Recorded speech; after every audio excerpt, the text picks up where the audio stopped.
Bonjour à tous, bienvenue dans ce nouveau numéro de votre émission Les Minutes de l'invité sur Kiao Bénin.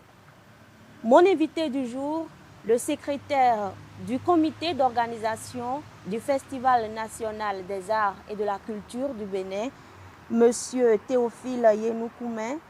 Bonjour. Bonjour madame. Merci d'avoir accepté notre invitation. Merci à vous aussi d'avoir accepté notre demande pour pouvoir faire une émission à Kiao Bénin. C'est un honneur, c'est un plaisir pour nous. Alors, avec vous, nous allons parler du déroulement de ce grand festival. Vous êtes composé de jeunes, je le rappelle.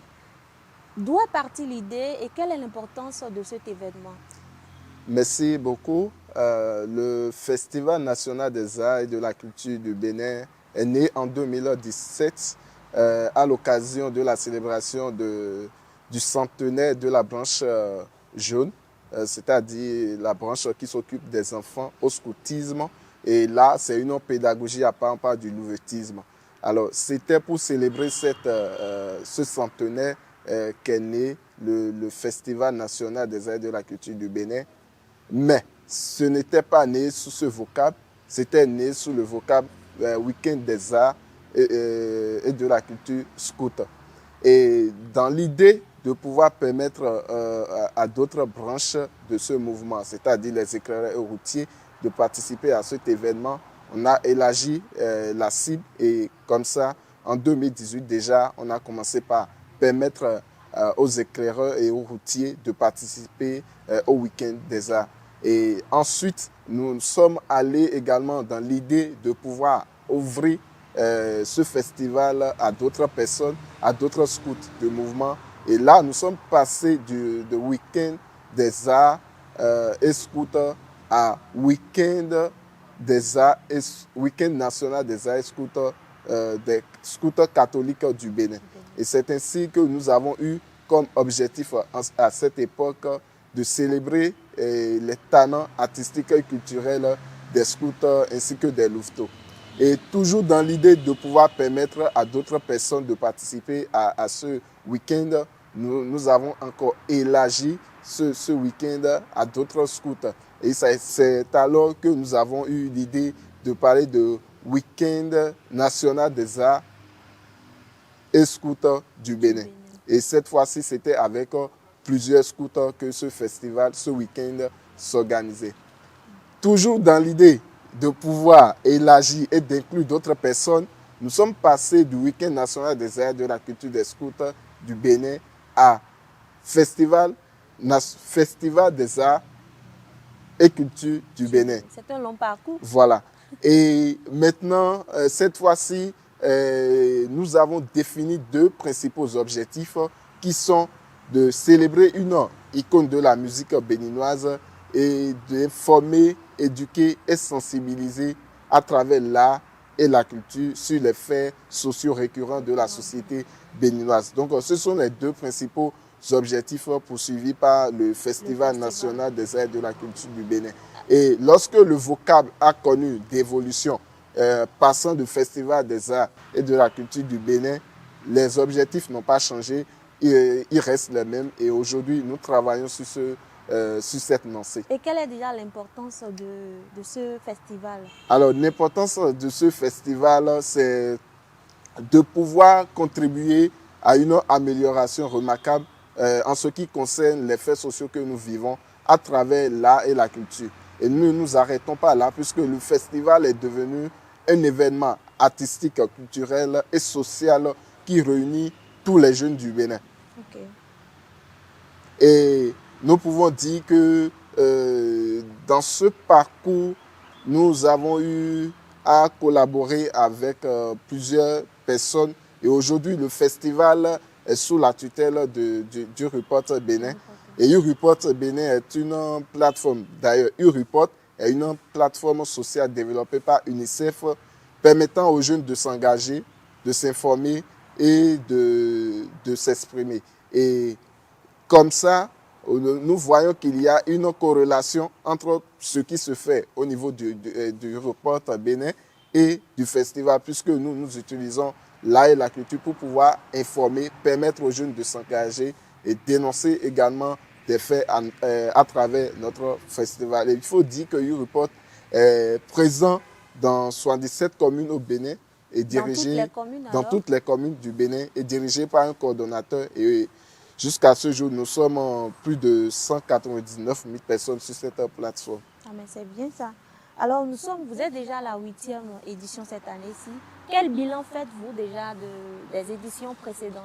Alors, les bilans des éditions précédentes sont louables puisque nous avons pu atteindre certains objectifs qui étaient définis en ces temps-là. Et les objectifs qui étaient définis étaient liés principalement au thème que nous retenions en ce qui concerne ces éditions.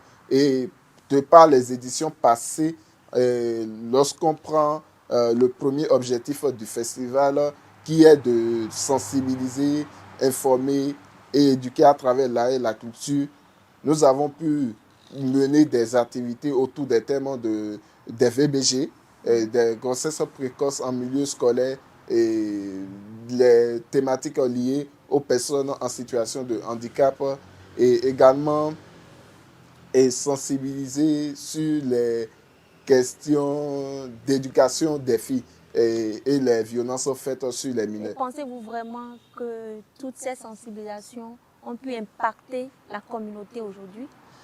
Nous allons dire que ces différentes sensibilisations et communications ont impacté les communautés puisque dans l'exécution pratique de cet événement, il y a les jeunes qui sont conviés à cette rencontre. Il y a des formations qui sont faites.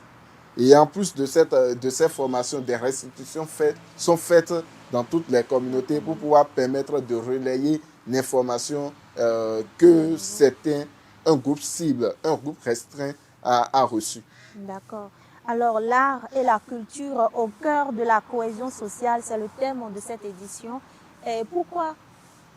Quel message voulez-vous passer à travers ce Effectivement, lorsque vous voyez le pays aujourd'hui, certains phénomènes s'observent et on se demande que faut-il faire en ce sens. Et chacun de son côté essaie d'apporter la pierre à l'édifice. Et nous ne nous positionnons pas sur un festival en disant uniquement fête. Mais le festival vise à pouvoir contribuer aux maux dont souffre le pays, c'est-à-dire le Bénin.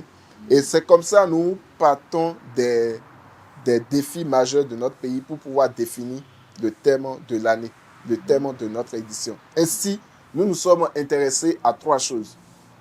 Nous avons vu qu'il y a la cybercriminalité qui prend de l'ampleur dans le pays, la mendicité des enfants dans les rues carrefours du Bénin, ainsi que l'extrémisme violent au nord du pays. C'est ainsi que nous avons décidé de regrouper tous ces 3 sous-thèmes pour formuler un thème général qui est l'art et la culture au cœur de la cohésion sociale au Bénin. Et ce thème vise à contribuer à une meilleure cohésion sociale au Bénin à travers l'art et la culture. Alors, donc, c'est l'objectif. Comment vont se dérouler ces formations? Alors, en ce qui concerne les formations qui sont d'ailleurs adressées à toutes les couches, il y a d'abord l'appel à candidature qui sera annoncé. Et cet appel va permettre de sélectionner 77 femmes et 77 hommes au total, et ce qui nous donne 154 personnes que nous appelons points focaux qui seront formés sur les thématiques liées à la cybercriminalité, l'extrémisme violent et la mendicité. Voilà, donc nous allons faire cet appel candidature et pouvoir mettre en place plutôt un jury qui va sélectionner les candidatures les plus meilleures pour pouvoir participer à cette formation. Et après la formation, il y aura une restitution qui sera faite dans toutes les communes du Bénin puisque les personnes qui seront sélectionnées seront 2 par commune. Ok. Voilà.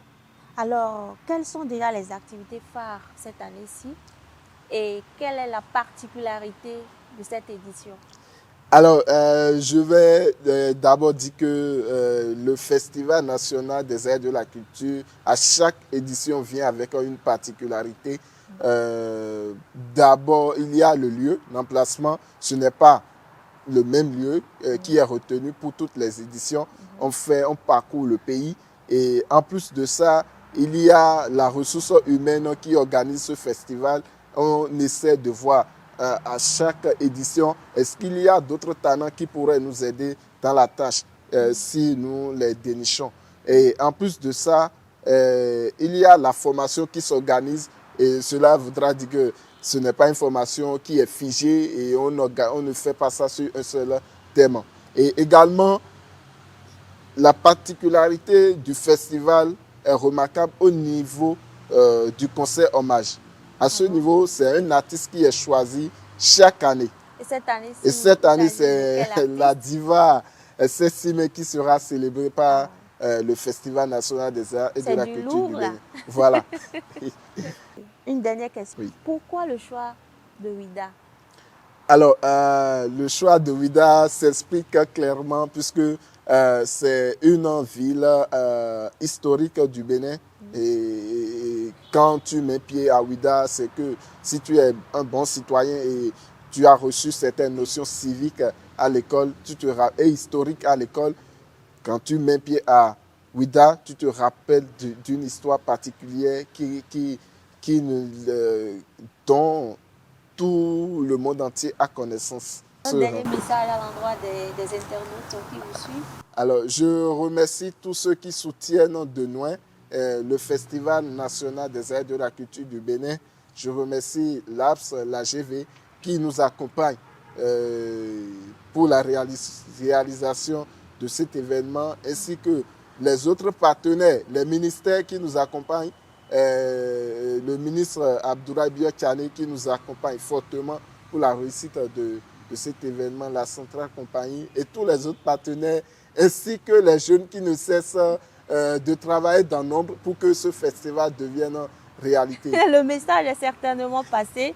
Merci à vous d'être passé sur ce plateau. Merci. Vous l'avez certainement compris, chers internautes, c'est la fin de cette émission que je vous remercie d'avoir suivi. À la prochaine. Merci.